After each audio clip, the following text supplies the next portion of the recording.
네, 안녕하세요. 반갑습니다. 용호입니다. 오늘은 우리가 함께 몇 종목 좀 살펴보려고 합니다. 우리가 이제 주식 투자를 할 때 그 종목이 우선 어떤 종목인지, 내가 이 종목을 왜 매매하는지, 물론 이제 수익을 보기 위해서지만은 수익을 낸다라는 기본 전제 하에 내가 많은 종목 중에서 이 종목을 이 타이밍에 이 가격에 매수를 하는 이유를 스스로 납득을 한 이후에 그리고 주식 투자를 해야 합니다. 그 다음에 이제 뭐 결과야 시간이 지나면서 수급과 여러 가지 요소들로 인해서 정해지겠지만은 최소한 접근할 때에는 그렇게 좀 해야 한다라고 생각을 하고 있고요. 오늘 우선은 한국투자증권 우부터 보겠습니다. 우라는 것은 우선주란 뜻이죠. 이 종목 같은 경우는 이제 한국투자증권이 두나무의 지분 투자를 6%인가 많이 했기 때문에 두나무 관련주로 분류가 되었고 저도 유익 있게 보던 종목입니다. 근데 이제 문제가 뭐냐면은 요 종목 같은 경우는 지금 우선주이기 때문에 애초에 이 시가총액이 굉장히 작습니다. 하나투자증권인데 제가 말을 잘못했죠. 하나투자증권 자체도 시가총액이 작은데 우선주는 더 작았겠죠. 지금 보시면은 4,500원부터 42,000원대까지 거의 9배, 8배, 9배, 10배 가까운 상승을 보였고 현재 약 24,000원대까지 내려온 지금도 시가총액이 보시면은 한 4,000원대부터 24,000원대, 24,000원까지 뭐 한 5배 이상 상승했는데도 불구하고 시총이 1200억입니다. 한 대여섯 배, 한 5배 상승했는데 1200억이면 이거 원래 한 2, 300억짜리 소형주였다는 거죠. 즉, 가지고 놀기 좋은 그런 좀, 종목이다. 이런 것은 주식이라고 하기보다는 사실 그냥 하나투자증권의 배당을 받기 위해서 그냥 나는 싼 우선주를 갖고 있을래라고 하시던 분들이 아니고서야 최근에 특히나 고점에서 들어왔다라면은 이것은 그냥 테마주로 들어온 겁니다.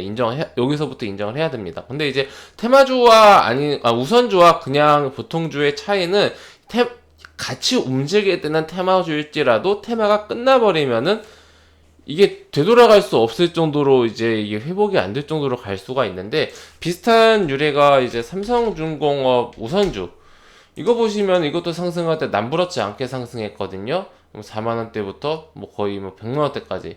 그러나서 이 조정이 나오고 반등이 나오고 조정이 나오고 반등이 나오고 현재 이제 조정이 나오고 반등이 나오고 반복되면서 있는데 이건 그나마 지금 주가가 요 가격대에서 유지를 하고 있습니다만은 요 가격대가 5만원대에서 약 100만원대까지 뭐 거의 20배 가까운 상승 보였다가 지금 고점 대비하면은 거의 3분의 1 토막이 난 수준이죠. 이거 시간 지나면 지날수록 더 떨어질 확률이 높습니다. 그에 비해서 삼성중공업은 뭐 그냥 평범합니다. 예.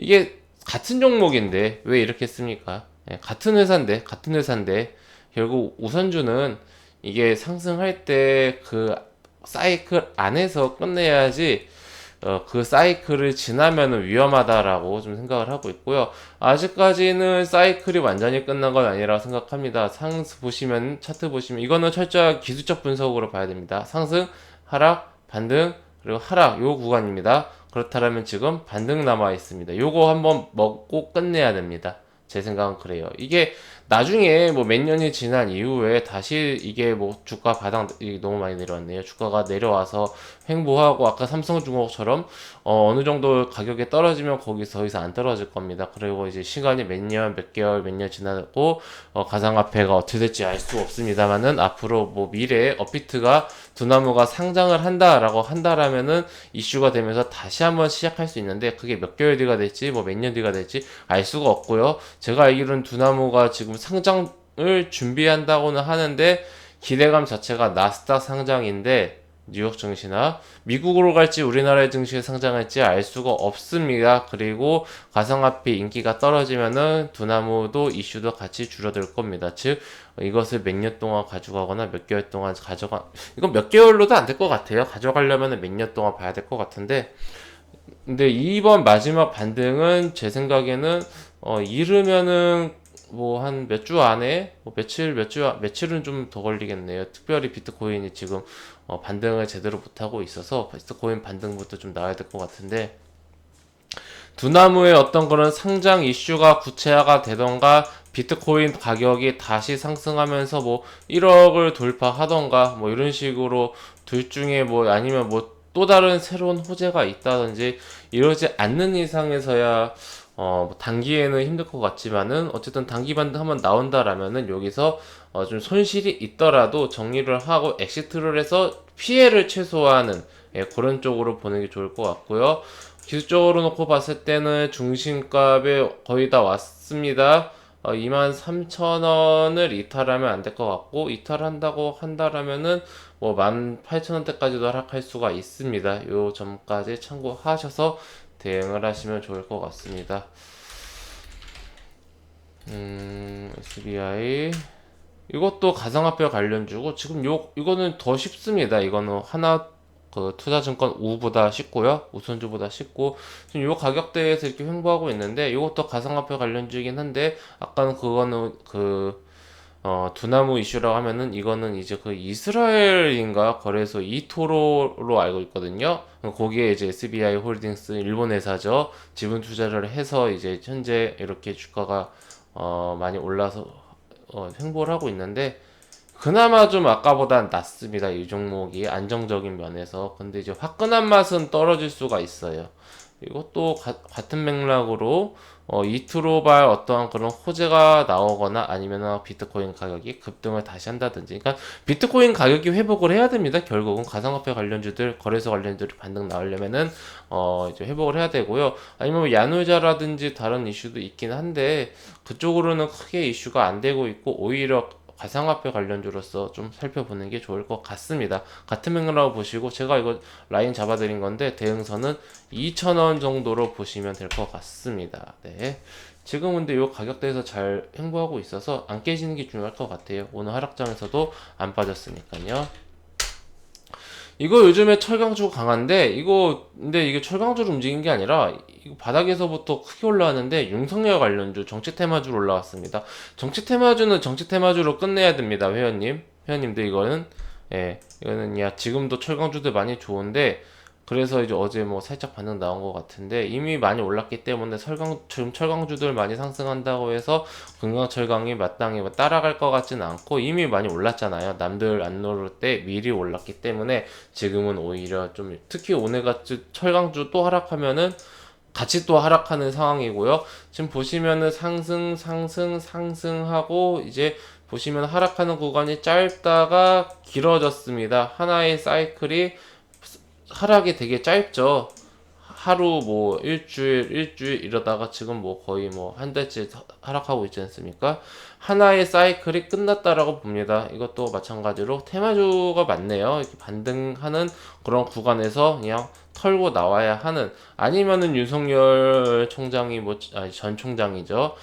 정말 이분이 뭐 대선에 나오고 뭐 정치 행보를 보여야 되는데 이분은 애초에 지금 정치인이 아니기 때문에 일단 정치 입문부터 해야죠. 저는 굉장히 불확실한 테마, 안 그래도 정치 테마주가 불확실성이 가득한데, 지금 정치인도 아닌 분이 지지율 1위를 하고 계셔가지고, 야, 이건 좀 어려운 그런 구간입니다. 난이도가 높은 구간이기 때문에, 이런 종목은 추가 매수 절대로 하지 마시고요. 반등 나오면은 팔아먹는 게 좋고, 반등 나온 가격이, 차후에 반등 나오는 가격이 지금 가격보다 더 낮을 수가 있어요. 그게 무슨 말이냐면은 지금은 주가가 7,700원인데 이게 뭐 주가가 한 여기까지 빠졌다가 이렇게 나오면은 고점 이후의 고점은 뭐 7,000원이거나 예를 든 겁니다.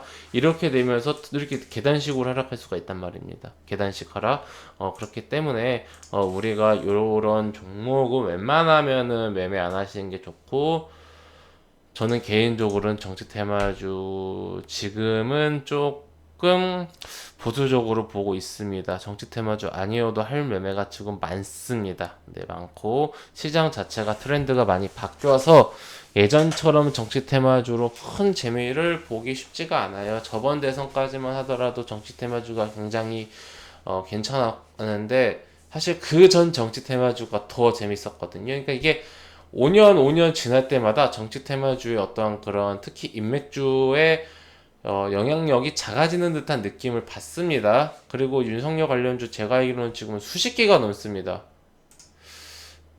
윤석열 관련주가 보시면은 제가 찾아봤는데 보시면 유동성 관련주가 이렇게 많거든요. 서현부터 시작해가지고 모엔즈까지 뭐 수십 개가 돼요. 지금 여기 아래 더 있습니다. 이렇게 너무 많기 때문에 이게 어떤 때는 어떤 날은 오늘 같은 경우는 뭐 덕성 같은 거 갔죠.